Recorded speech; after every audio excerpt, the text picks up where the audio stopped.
G'day, wonderful listeners. This is episode 37 of Trev's Talk, and I'm your host, Trev. Yesterday's Sunday Times had an article in it about John Carey, the gay Minister for Housing in the West Australian State Government. The article claimed Minister Carey was a sperm donor and had fathered 5 children from his donations. He spoke in Parliament in the context of a new bill which will make it possible for gay men and single men to use IVF and surrogacy to have a family. Without reading the bill, which I have no idea how to do, I immediately feel dismay that gay or single men are being considered to parent a child through donated sperm. Surely single men cannot be a mother and father to a child. It takes a village to raise a child, and the most important part of that is the child's mum and dad.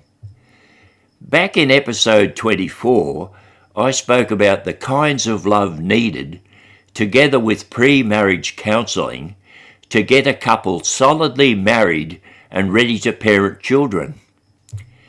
Gay couples in same-sex unions would also be eligible if both parties were experiencing the 3 kinds of love required and underwent a period of counselling to ensure they were not attracted by only eros love. The gay couple would need to be a rock-solid union to properly raise kids. Also, I believe couples should not be allowed to use surrogacy to get a child to parent.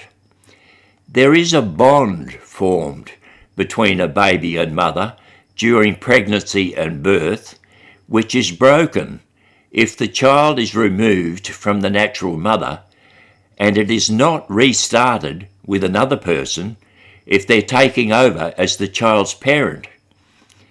If a suitable couple can't have a child themselves, they should be able to adopt one of the many children available and needing a loving family.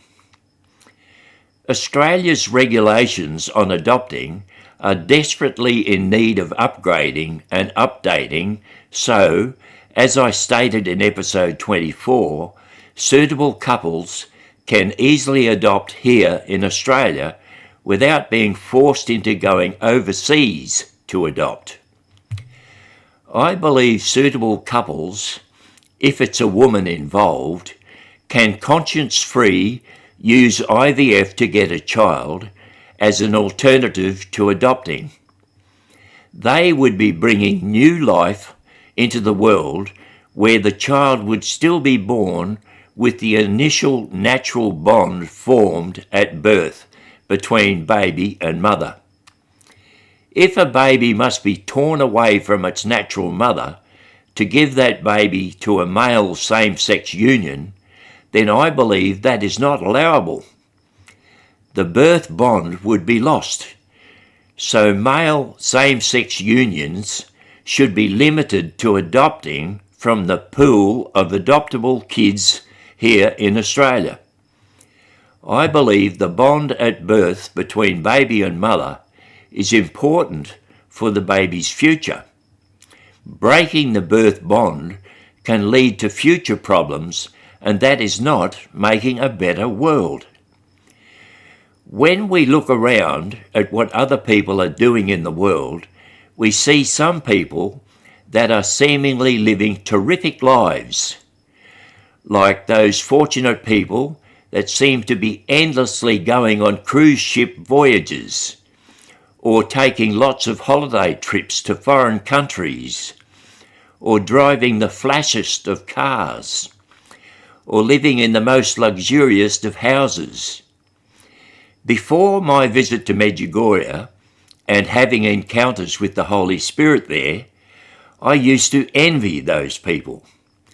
I then thought those things important to aim for. But my Holy Spirit encounters showed me that God is real, and that shifted my priorities.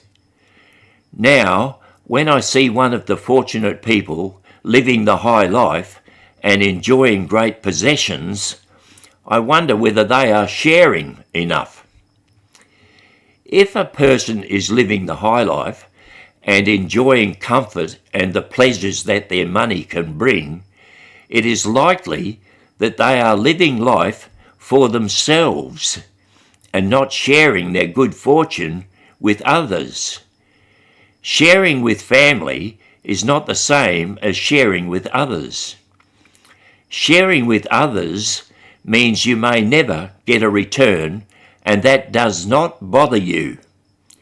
Sharing is when you see a need and give help. I ponder things like, should I spend less on holidays this year and contribute the money saved to a charitable cause? Maybe, if I don't have spare money, I can give time volunteering with some charitable organisation. There are many ways to share, and if you have kids, tell them about your sharing, and they will respect you. If comfortable or luxurious living is one end of the scale, then suffering is on the other end. Most of us live somewhere between those extremes, luxurious life and suffering life. Luxurious life can afford to share and share abundantly, and through that make a better world. Suffering splits us into two groups: those that complain, why me, and tend to grow bitter about it. The other group who accept their suffering and the growth it gives make a more compassionate person, one who has empathy towards others.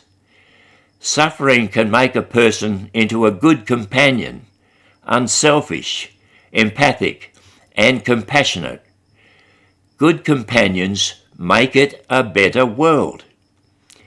We need more compassionate people in leader positions, as opposed to having bullies in leader positions. Bullies are unkind people who enjoy using their power to dominate. They are extremely self-centered and have no empathy with others. It's all about them in any and every situation. In these turbulent times, you only have to look at America to see examples of what happens when you give a bully a position of great power. There is a bully in America destroying their democracy piece by piece to get even more power for himself, not to benefit the country, but to benefit himself. If he should benefit others, it is only for getting adulation, praise, and worship.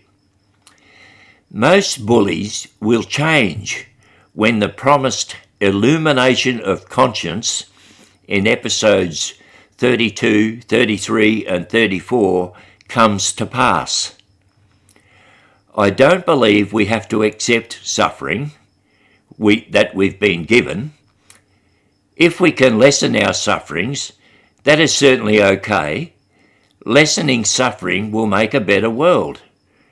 Some priests suggest it to be a good thing to just accept suffering and offer it up to God as a sort of holy sacrifice. But I believe we can fight against it. Jesus fed the hungry and healed the sick and maimed when he came in contact with them. He didn't just leave them to their suffering, he relieved it. A world without suffering would be a better world. Another thing I need to tell you is, one way that I get inspiration from the spiritual world is like when you can't think of someone's name and you give up trying to remember it, and then the next day, without you trying, a thought slides into your mind and gives you that name you were trying to remember the day before. You must have experienced that. I think everybody has. Well, Sometimes I receive good inspiration like that. I could be thinking about nothing in particular when an inspiration thought just sort of slides into my mind. I recognise it as an inspiration because it's a very different thought to those I had been thinking when it slid into my mind. I believe the way inspiration can be given to me is probably given to other people, but they don't just recognise it. And when I get GBs or goosebumps, I straight away fasten my thoughts onto what made me get those GBs and then question myself with, is there something good I can do with that? Or why does the spiritual world want me to take notice of that? I may have got the GBs over the words of a song or a sentence in the paper I was reading, or from meeting a person, or overhearing something someone near me has said.